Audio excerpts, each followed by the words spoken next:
today being a very important day, I would like to share a few thoughts with all of you. Late P.A. Sangma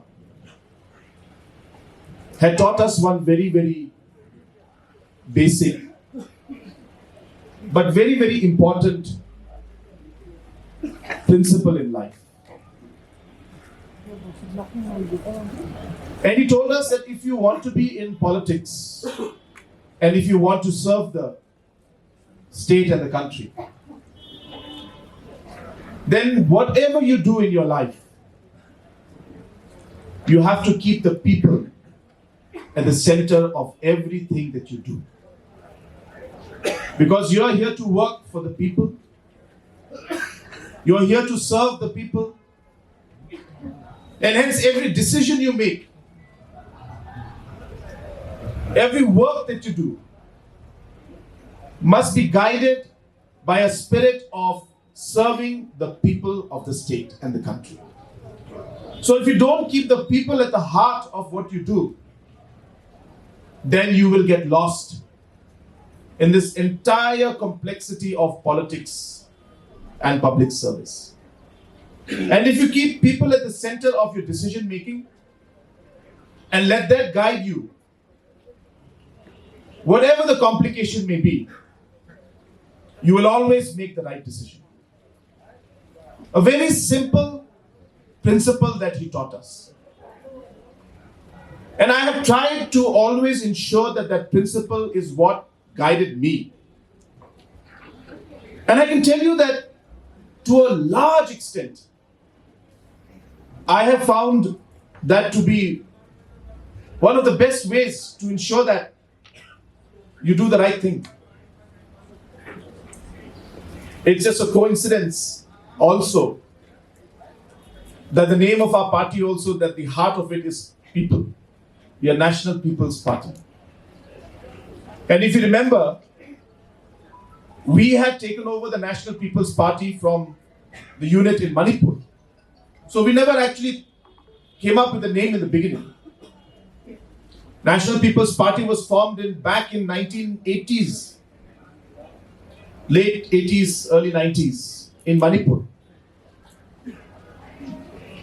But it was late P.A. Sangma who took over the party and gave it a national status and national level and built the party literally from scratch. But the word people, as maybe it was destiny, that he used to always believe in being guided by people's principle, that ultimately God blessed us with a party which was called National People's Party. And hence, today, I can tell you that even in our governance, in whatever we do, we listen to the people. We try to do what we feel is best in the interest of the people of our state.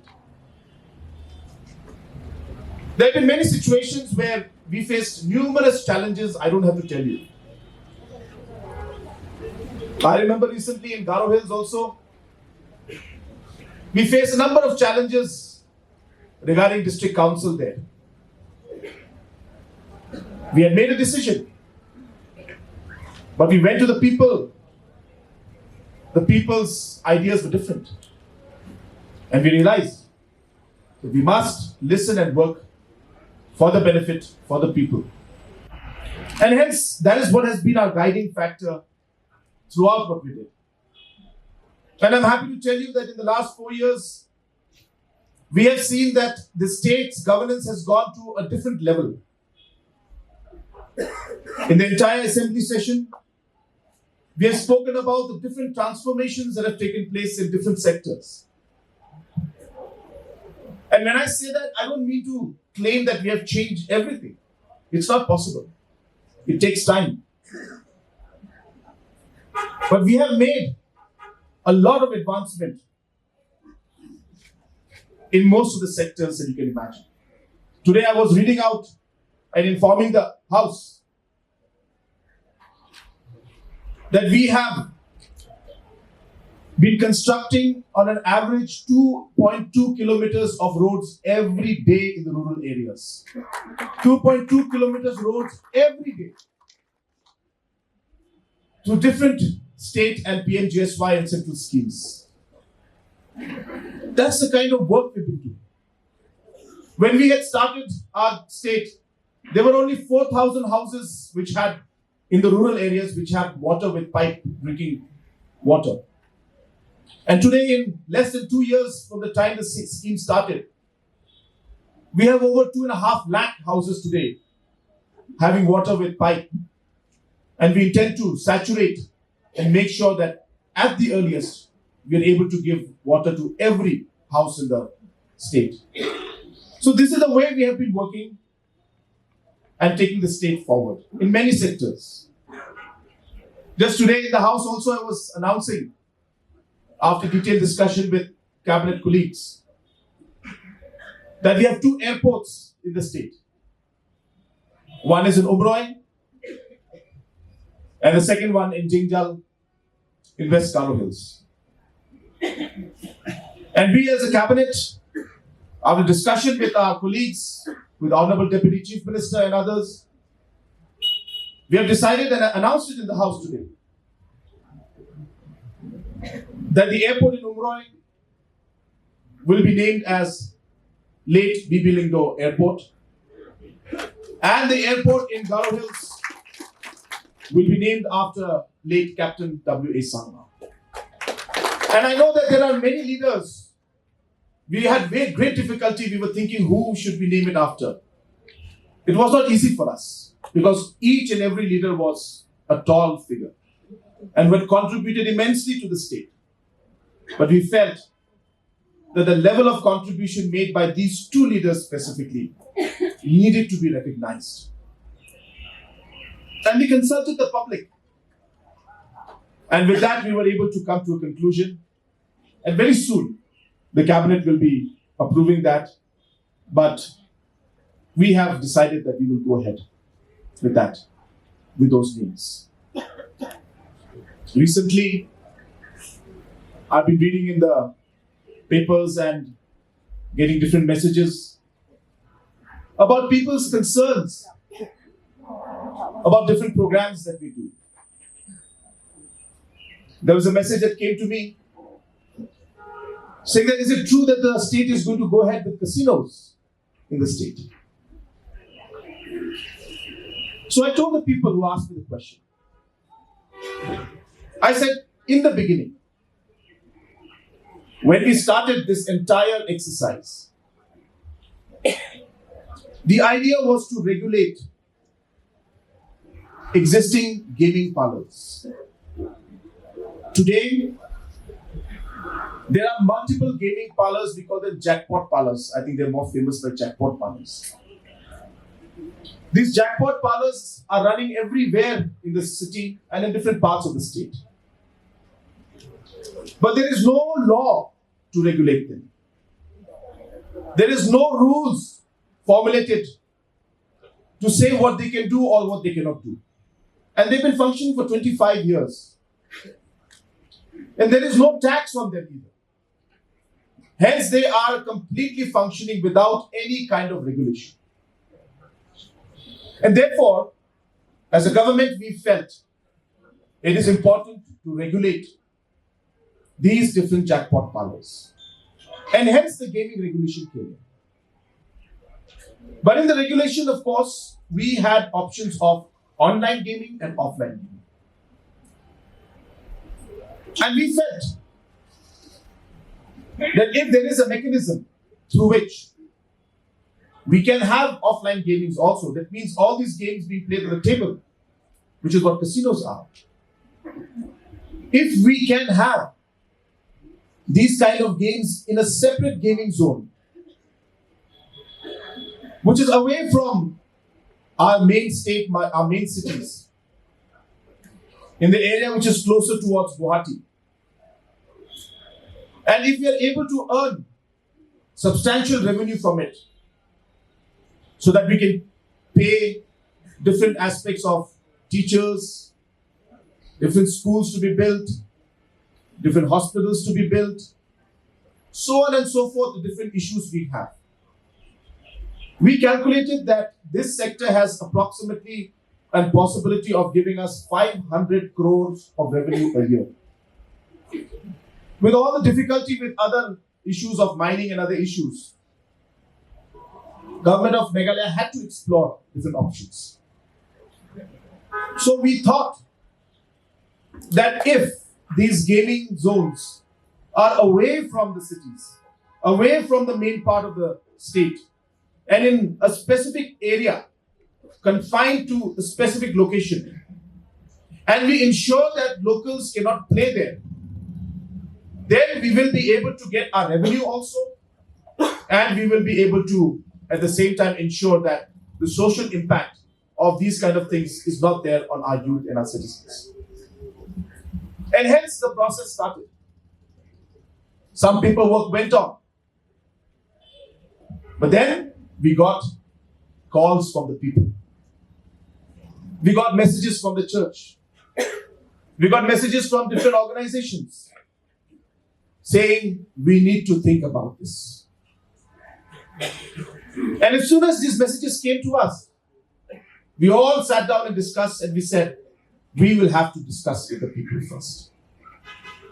And hence, whatever proposals and processes that had happened up to that point was there, but beyond that, we had stopped all the processes from that time. Since the time the public debate and discussion started, and from the time when the church leaders and different organizations started meeting us and expressing their concerns.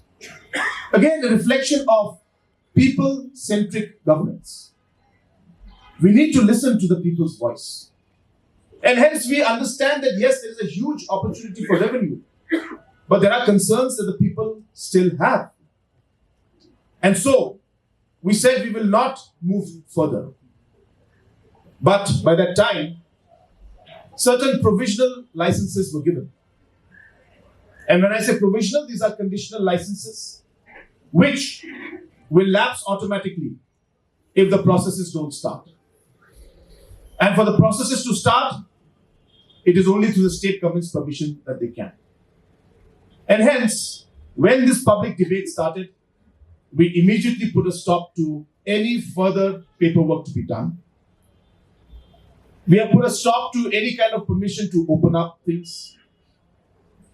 But the paperwork that was done before, there were 3 organizations that were given provisional licenses, were done way before this public debate started.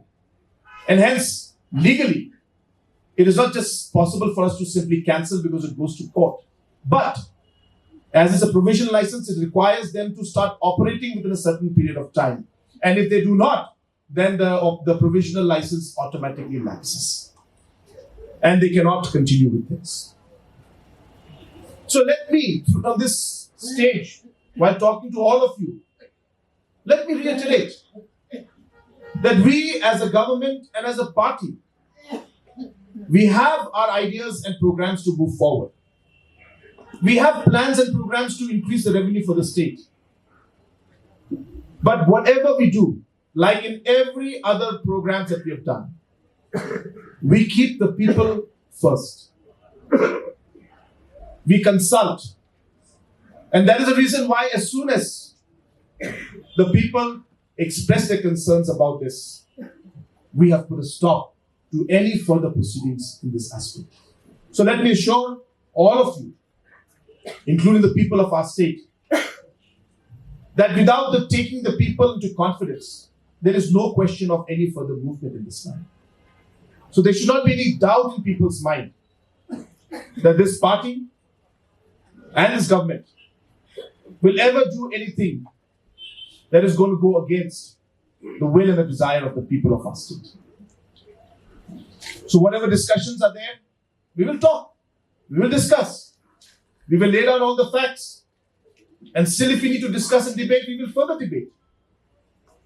Recently, in the CRPC issue of the district council, the court has given us an order that we have to go ahead, and if we don't give the necessary powers to the judicial magistrates, then they will cease to function in the future.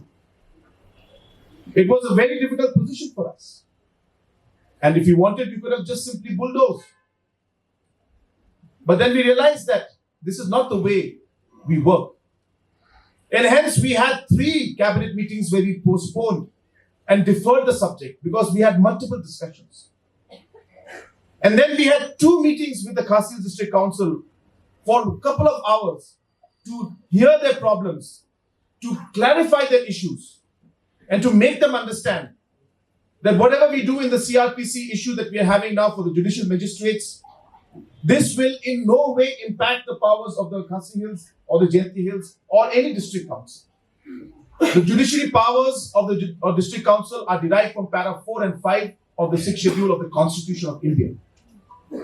A simple notification of government of Meghalaya cannot, even if somebody misinterprets that notification, no notification can overrule the Constitution of India. And hence, the district councils and the courts have full protection.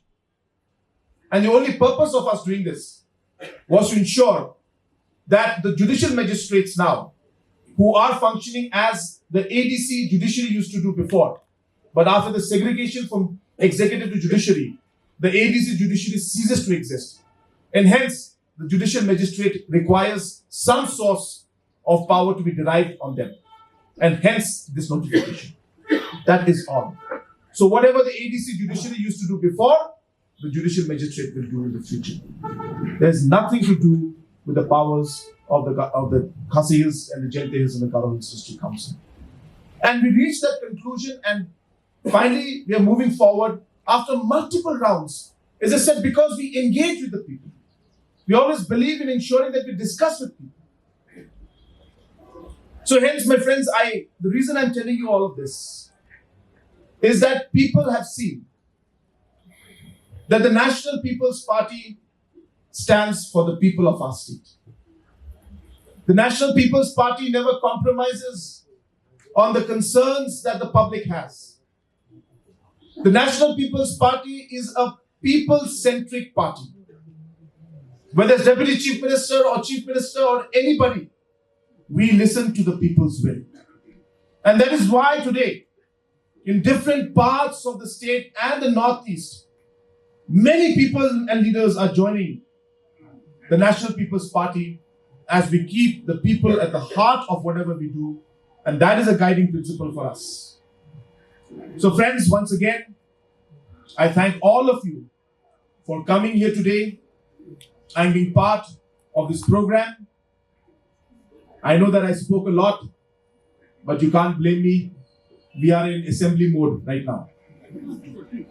So in assembly mode, luckily I'm not banging the table. I think you have seen that also happen on YouTube. But yes, we are in assembly mode, so we tend to slightly sometimes drift away into assembly mode and legislations and governance issues. But I thought it was important to clarify as well as share our thought process on how we work towards governance, and the reason why, because of this thought process, that today people are joining us. So once again, let me assure you that whatever we do in the future, in any issue that we take up, it will be with the confidence of the people of our state. By taking them into confidence, only then will we move ahead with anything, be it the casinos, be it the CRPC issue, or be it any other issue that is there. So with these few words, once again welcoming our dear friends, our young friends who have joined us today. I heard Dr. Shangpung speak about his constituency and the different problems that he's facing out there. We will definitely work together to ensure that we are able to do justice to the people of your constituency. We understand that it's a very remote part of the state and people of the area have been neglected. I'm not here to blame anybody, but yes, these concerns are genuine. And it's very nice to see that there are people like you who are concerned about their people and who always keep their people in front in whatever decision that you make. And your decision today also has been based on the fact that you would like to help your people. And I, as the president of the party, really appreciate it and thank you for it.